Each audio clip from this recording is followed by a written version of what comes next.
Salut à toi, je suis ravi de te retrouver pour cette nouvelle vidéo. Aujourd'hui, on corrige le bac d'Amérique du Nord 21 mai 2024 qui vient de sortir il y a 2 jours. Et dans cette vidéo, on s'intéresse à l'exo 2, le QCM. On y va direct. J'affiche ici l'exo 2, mais je te mets le lien dans la description de toute façon. N'oubliez pas de lire l'énoncé. En général, il n'y a qu'une seule réponse proposée exacte, mais si jamais il change, il ne faudrait pas se faire piéger. L'espace est rapporté à un repère orthonormé OIJK et on considère les points A et B dont on donne les coordonnées. Représentation paramétrique de la droite AB. Je fais un petit point sur le cours. M appartient à la droite passant par A et dirigée par le vecteur U, si et seulement si AM et U sont collinaires. Ce qui permet de bien se rappeler la formule. Cela signifie donc qu'il existe un certain réel T, tel que AM égale ce nombre T fois le vecteur U. Comme les coordonnées de AM, ce sont les coordonnées de M moins celles de A, par une petite manipulation, on obtient coordonnées de M égale coordonnées de A plus T fois coordonnées de U. C'est comme ça pour X, pour Y et pour Z. Je les écris toutes. Si on s'en mêle, on va confondre le XA avec le XU et faire n'importe quoi. Donc ici, on a une droite qui passe par 2 points. Ce qu'on aime bien, c'est avoir une droite passant par un point et dirigée par un vecteur. Donc je m'empresse de calculer les coordonnées de AB. Extrémité moins origine, donc abscisse de B 4 moins abscisse de A 1, je calcule direct 3. Ordonnée 1 moins 0, 1. Cote 0 moins 3, moins 3. Pas d'erreur de signe s'il vous plaît. Du coup, une représentation paramétrique de AB, c'est donc coordonnées par exemple de A plus T fois coordonnées de AB. N'oubliez pas que ça peut être aussi BA. J'observe donc les réponses proposées. Je regarde par exemple la C. Et donc, 3T, j'ai bien abscisse de AB fois T. T, c'est 1T. Ordonnée de AB fois T. Et moins 3T. La réponse C est correcte. Comme il n'y a qu'une seule réponse bonne, A est fausse, B est fausse, C est fausse. N'hésitez pas à vérifier. Par exemple, dans la A, ils ont interverti les coordonnées du vecteur AB, 3, 1, moins 3, ici, et les coordonnées du point A, 1, 0, 3, ici. Voilà pour la 1. On passe maintenant à la 2. On nous donne une nouvelle droite petit d de représentation paramétrique que je vous laisse lire. Quand on vous donne une représentation paramétrique de droite directe, vous pouvez lire que cette droite D, elle passe par le point de coordonnées 3, 0, 4, ici, 3, 0, 4, et qu'elle est dirigée par exemple par le vecteur de coordonnées 4, 6, moins 2, qu'on lit ici, exactement à l'envers de ce qu'on a fait à la 1. Parmi les points suivants, lesquels appartiennent à la droite D, ou lequel plutôt, puisqu'il n'y a qu'une seule bonne réponse. Alors évidemment, l'idée c'est de regarder si, pour chacun des points, il existe une valeur de t qui fait que les trois équations soient vraies en même temps. Donc je résous. Si j'ai 7 égale 3 plus 4t, c'est-à-dire que je remplace l'abscisse du premier point m dans la première équation de la représentation paramétrique de d. J'obtiens donc une valeur possible de t. Alors c'est une équation du premier degré, c'est pas difficile. Essayez d'aller vite, mais surtout vous plantez pas. Je soustrais 3, j'obtiens 4t égale 4. Je divise par 4. La valeur possible de t, c'est 1. Et du coup, je vais vérifier si cette valeur de t me donne les bonnes valeurs de y et z, c'est-à-dire les valeurs de l'ordonnée et de la cote du point M. Donc j'obtiens y égale 6 fois t, 6 fois 1, 6. Ah, c'est bon pour l'instant. J'ai bien 6 ici pour l'ordonnée de M. Et je calcule le z avec ce t égale 1, 4 moins 2t, 4 moins 2 fois 1, 4 moins 2, 2. Ah ici, ça foire. On vient donc de montrer que ce premier point M n'appartient pas à la droite D. On va faire exactement la même chose pour le point N, P et R, Et alors, je passe un petit peu les détails parce que c'est pareil. Je vais m'occuper du point R. Le point R, je regarde donc si son abscisse, moins 3, est égal à 3 plus 4t, et je trouve la valeur de t qui correspond. J'obtiens donc, en soustrayant 3, 4t égale moins 6. Vous pouvez faire tout ça de tête. Hein. De toute façon, pour le QCM, vous le faites au brouillon. Hein. Vous n'avez pas besoin de bien écrire, personne ne verra. Et donc, j'obtiens t égale moins 6 quarts, c'est-à-dire moins 3,5. Je vais soit résoudre les autres en remplaçant y et z pour ce point R dans la représentation paramétrique de D, soit alors je balance cette valeur de t à l'intérieur et je regarde si j'ai les bonnes valeurs de y et z. Qu'est-ce que ça me donne? Y égale 6t. Je remplace 6 fois moins 3,5. Je simplifie par 2, j'obtiens moins 9. Ah ben c'est bon, j'ai bien moins 9 ici, moins 9 là. Je continue, le z, donc 4 moins 2t, 4 moins 2 fois moins 3,5. On ne se plante pas dans les signes et dans les calculs très simples. Ça me fait 4 plus 3, après simplification par 2, 7. Et je retrouve bien ici le z correspondant au z pour R. Donc R appartient à T. Je répète que vous n'avez pas besoin de l'écrire, je l'écris pour vous. Et donc la réponse D est correcte. Bien sûr, il n'y a qu'une seule réponse correcte, donc les autres sont fausses. Vous pouvez le vérifier. Alors en général, ils sont un peu dégueulasses. Ils vous mettent la bonne à la fin, mais ça ne veut pas dire que c'est une règle immuable. Ici, j'ai sauté parce que pour N et P, c'est exactement pareil. Soyez malin dans vos calculs pour éviter de transpirer et de faire des calculs de fractions inutiles. Ici, rebalancer la valeur de t dans les expressions de y et z est plus simple, ça évite de scoltiner des fractions dégueulasses. Question 3. On nous file encore une droite D'. Et on nous donne aussi une représentation paramétrique de cette droite. Je rappelle qu'on dit une représentation paramétrique parce qu'elle n'est pas unique. On pourrait choisir n'importe quel point de la droite pour donner la première colonne ici, et n'importe quel vecteur directeur pour donner les coefficients du k, du t, ou peu importe comment s'appelle le paramètre. Je rappelle que tous les vecteurs directeurs d'une droite sont collinaires. Donc on nous demande si les droites D et D' sont séquentes, donc coplanaires, parallèles ou confondues. Alors là, il y a un bon ordre pour faire cette question. Le plus simple, quand on vous donne des représentations paramétriques, c'est de regarder si les droites sont parallèles ou éventuellement confondues. Pourquoi? Je l'ai dit tout à l'heure. Sur la représentation paramétrique, on lit immédiatement et très facilement les coordonnées d'un vecteur directeur. Par exemple ici, je peux lire les coordonnées d'un vecteur directeur de D'.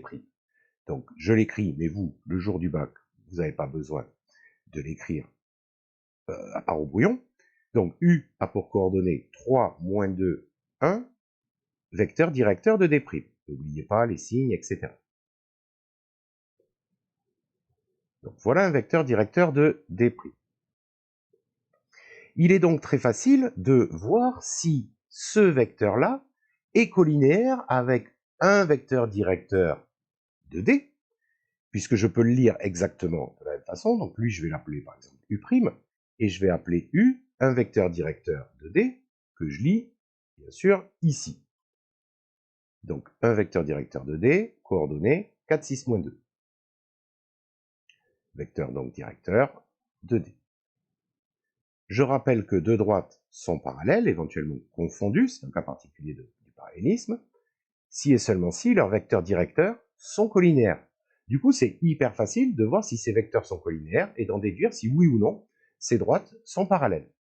Je remarque par exemple que il faudrait que ce 1 soit multiplié par moins 2 pour faire la cote de U, et que donc, si je prends le moins 2 et que je le multiplie par moins 2, j'obtiendrai plus 4, et ici, ça fait 6, donc ces vecteurs ne sont pas collinéaires. Je l'affirme, U et U' ne sont pas collinéaires. Si vous avez un doute, vous résolvez votre système habituel. Donc, D et D' ne sont pas parallèles. Je vais écrire comme ça, parallèle barré. Ok, du coup, elles ne sont pas parallèles. Et si elles ne sont pas parallèles, elles ne peuvent pas être confondues. Parce que si elles sont confondues, en particulier, elles sont parallèles. Donc si elles ne sont pas parallèles, elles ne sont pas confondues. Donc c'est le plus simple à voir sur deux droites lorsqu'on a les représentations paramétriques. Le deuxième truc le plus simple à voir, mais qui est un peu plus relou, c'est voir si elles sont séquentes. Et c'est comme ça qu'on va montrer si des droites sont non coplanaires, on va montrer qu'elles ne sont pas parallèles, pas séquentes, et il ne restera plus qu'une possibilité non coplanaire. Ici, on va bien découvrir ce qui se passe. Du coup, je regarde si elles sont séquentes. Pour cela, je regarde s'il existe un point de coordonnées x, y, z qui vérifie à la fois la représentation paramétrique de D qu'on m'a donnée et celle de D'. Autrement dit, il faut que j'ai un point de coordonnées x, y, z qui vérifie ça pour un certain t et ça. Du coup, le x du premier doit être égal au x du deuxième. Donc je dois avoir 3 plus 4t égale moins 2 plus 3k. Quand vous faites ça, faites bien gaffe que les noms des paramètres ne soient pas les mêmes. Je dois avoir aussi 6t égale moins 1 moins 2k. Et je dois avoir aussi 4 moins 2t égale 1 plus k. Donc si je peux trouver une unique valeur de t et une unique valeur de k qui font que ces trois équations sont vraies en même temps, ça voudra dire que les droites des primes sont séquentes. Et si ce n'est pas le cas, elles ne seront pas séquentes, et comme elles ne sont pas parallèles, elles seront forcément non coplanaires. Donc je résous ça, n'ayez pas peur, hein, essayez d'observer le système pour prendre la décision qui va le mieux. Je vais par exemple multiplier la dernière équation par 2 et l'ajouter à la première équation pour faire disparaître les t. Donc je recopie ici ma première équation. Je recopie ma deuxième équation. Et à la place de la dernière équation, je mets le double de cette équation. Donc à gauche, je multiplie tout par 2. Et à droite, bien sûr aussi. Si je fais une opération à gauche, je la fais à droite. Du coup,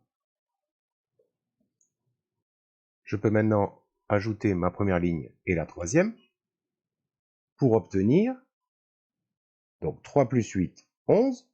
4t, moins 4t, ben, tout est fait pour que ça fasse 0. Égale moins 2 plus 2, 0.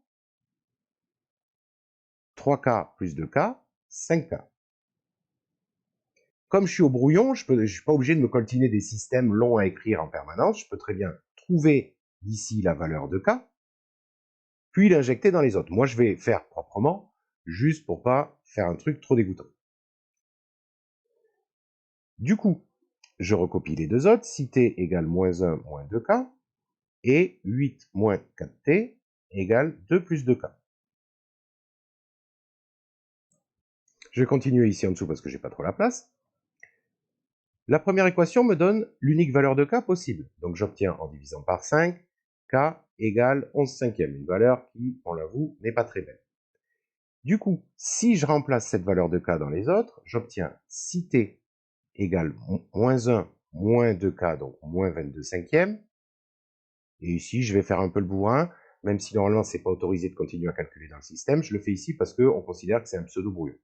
Donc, moins 1, c'est moins 5 cinquièmes, moins 5 cinquièmes, moins 22 cinquièmes, moins 27 cinquièmes. Prenez le temps qu'il vous faut pour ne pas vous tromper dans les calculs. Je remplace aussi la valeur de k dans la dernière. J'obtiens 8 moins 4t égale 2 plus 2k, donc 2 plus 22 cinquièmes, que je calcule illico. Ça me fait 2, c'est 10 cinquièmes, j'obtiens 32 cinquièmes. Je répète qu'on est au brouillon. Donc, j'ai k égale 11 cinquièmes, seule valeur possible. La question, c'est est-ce que, en dessous, je vais obtenir deux fois la même valeur de t. Donc, j'obtiens, en divisant par 6, t égale moins 27 trentièmes, qu'on peut simplifier par 3, moins 9 dixièmes.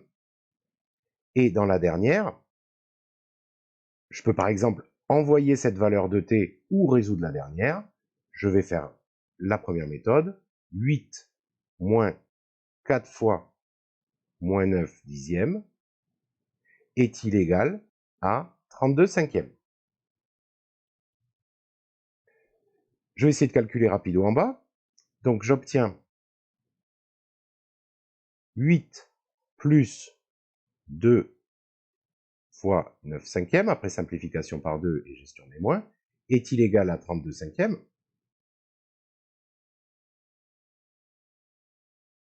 Donc j'obtiens 2 fois 9 cinquièmes, 18 cinquièmes, et 8, c'est 40 cinquièmes, 40 plus 18, 58 cinquièmes, n'est malheureusement pas égal à 32 cinquièmes. Ce qui fait que mon système initial, il n'a pas de solution. Je n'ai pas une unique valeur de t et une unique valeur de k qui font que toutes les équations sont vraies en même temps. Autrement dit, il n'y a pas de point commun à d et d', et donc elles ne sont pas séquentes. Il ne reste plus par élimination que le fait qu'elles sont non coplanères. Cette méthode, elle reste valable, comme je l'ai dit un peu plus tôt, mais je le redis, même en dehors d'un QCM, si on vous demande ce qu'on appelle la position relative de deux droites, c'est-à-dire parallèles éventuellement confondus, séquentes ou non coplanaires, cette méthode, elle est toujours valable. C'est-à-dire que vous commencez par garder rapido si elles sont parallèles. C'est très rapide à voir. Si elles sont parallèles, vous regardez si elles n'ont pas un point commun qui fait qu'elles seront confondues. Si ce n'est pas le cas, vous regardez si elles sont séquentes, et si ce n'est pas le cas, il ne reste plus qu'une possibilité. Question 4 et dernière question. Ici, on a un plan qui passe par un point perpendiculaire à la droite D. On nous demande une équation cartésienne du plan P. Rappelez-vous la méthode royale. Pour obtenir une équation cartésienne de plan, ce que j'aime, c'est avoir un vecteur normal à ce plan et un point qui appartient au plan. Du coup, il faut se débrouiller pour obtenir ça. Ici, c'est pas très dur, puisque la droite D est perpendiculaire au plan P, ça veut dire qu'un vecteur directeur de D est normal au plan P. Or, un vecteur directeur de D, je l'avais donné tout à l'heure, je le redonne, U, qui a pour coordonnées 4, 6, moins 2, est vecteur directeur de D. N'oubliez pas que si ce vecteur U-là est vecteur directeur de D, tout vecteur collinaire à lui est aussi vecteur directeur de D, par exemple le vecteur de coordonnées 2, 3, moins 1. J'ai tout divisé par 2. Donc, il ne faut pas se dire, pile poil, j'ai ici 4, 6, moins 2, et donc c'est forcément lui. Ce n'est pas le cas. Hein. Il faut vérifier encore.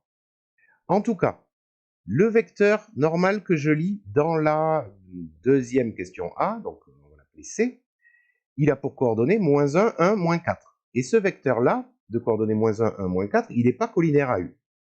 Du coup, c'est pas possible que ça soit cette réponse-là. Dans la D, vecteur de coordonnées 2, 1, alors faites gaffe au Z, du coup 0, 2, 1, 0, est normal à ce plan P, et ce vecteur de coordonnées 2, 1, 0, ben, il n'est pas collinaire à U. Donc c'est pas possible que ça soit la réponse D. Il reste plus que la A ou la B. Dans la B, j'ai exactement 4, 6, moins 2, et dans la A, j'ai 2, 3, moins 1, qui est bien collinéaire à U. Donc faites gaffe, ça peut être A ou B à ce stade. Il ne reste plus qu'à vérifier si le point I qu'on nous profile, il appartient à l'un ou à l'autre. Je vais par exemple vérifier dans la A. Donc j'injecte les coordonnées de I dans l'équation cartésienne proposée de P à la A. Donc 2 fois le X de I, donc 2 fois 2, plus 3 fois le Y de I, 3 fois 1. J'écris tout, mais bon, on peut aller plus vite.